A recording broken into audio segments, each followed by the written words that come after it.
The second petition, Thy kingdom come. In today's modern language, the word thy has passed its time of use, but it means the same as your, which is used to indicate possession or ownership when talking to someone directly. In this case, we are talking to God about the kingdom, and the word kingdom means realm or domain. The kingdom of God is seen as a state of consciousness where God's presence and authority are fully realized. It represents a higher level of spiritual awareness and alignment with divine principles.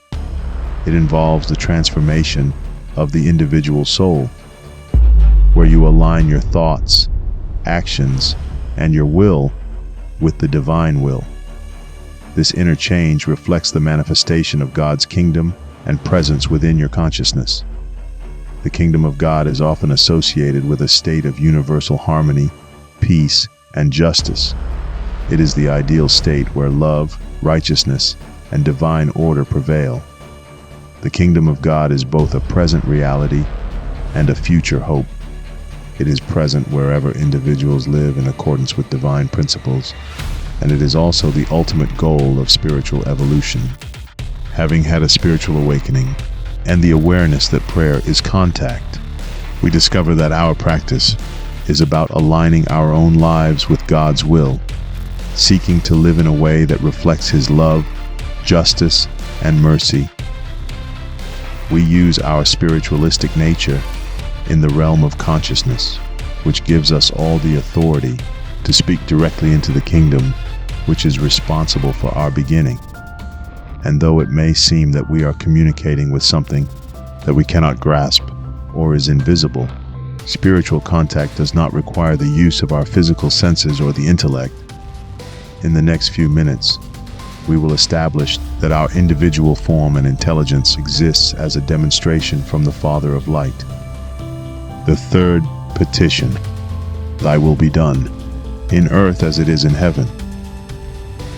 We are the incarnation and expression of God, and we carry an ongoing destiny of forward spiritual growth. Our only work is to produce, be creative, and demonstrate the kingdom on earth, communicate our thoughts, emotions, and life experiences with others, in our occupations, through the use of voice, words, art, dance, fashion, architecture, engineering, and whatever medium or material helps with the work of expression in the most tangible way. In order to do this, we are imbued with abstract ideas and creative methods, by all of which God supplies. The omnipresent deity must possess creative power, so it is absolutely sensible to say that if the source of origin, who we were instructed to call God when we were children, did not have creative power, then we would be machines, engineered robots. Or we could be a product of today's popularized idea that we are living in a simulation. But fact still remains that we have human bodies with blood, flesh, and bone. We are definitely not machines by any definition of understanding what the obvious difference is. We are human. We are individualized points of consciousness. We are having an experience. God individualizes its conscious law by giving us breath and an infinite number of distinct focal points of consciousness, each one quite different.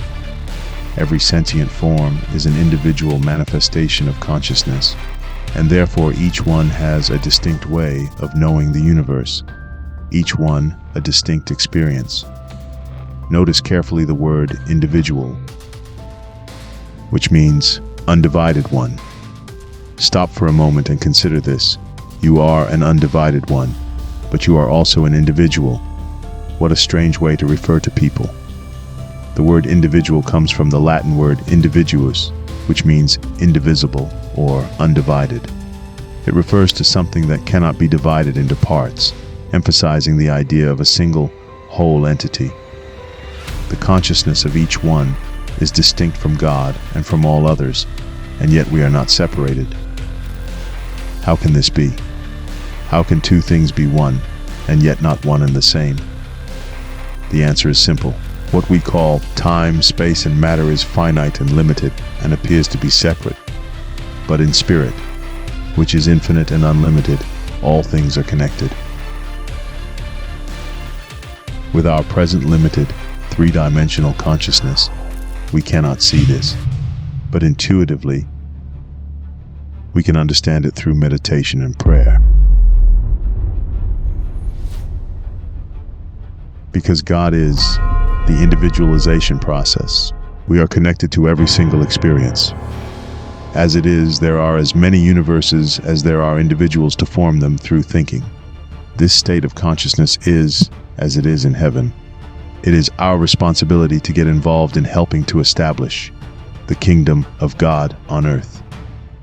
This means that our work is to increase our environment on this earth, while at the same time improving the quality of life for those around us.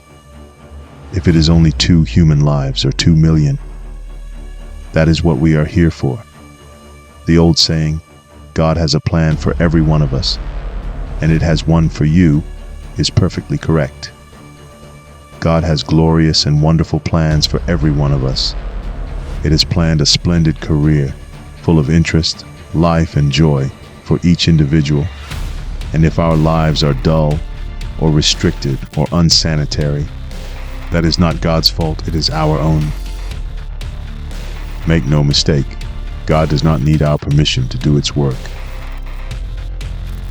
If only you will find out the thing God intends you to do, and do it, you will find that all doors will open to you, all obstacles in your path will melt away.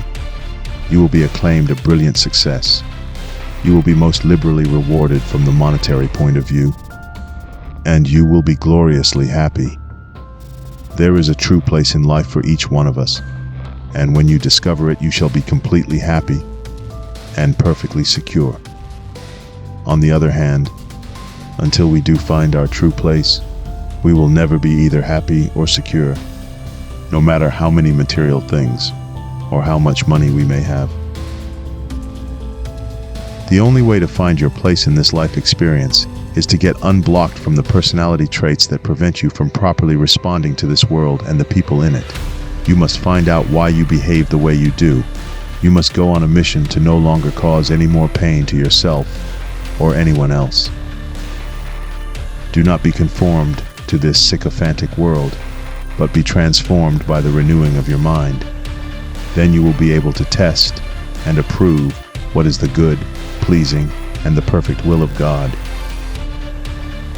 Whatever our desires, whether related to daily work, home duties, relationships, or personal plans, if we seek to serve ourselves instead of God, we invite trouble and disappointment.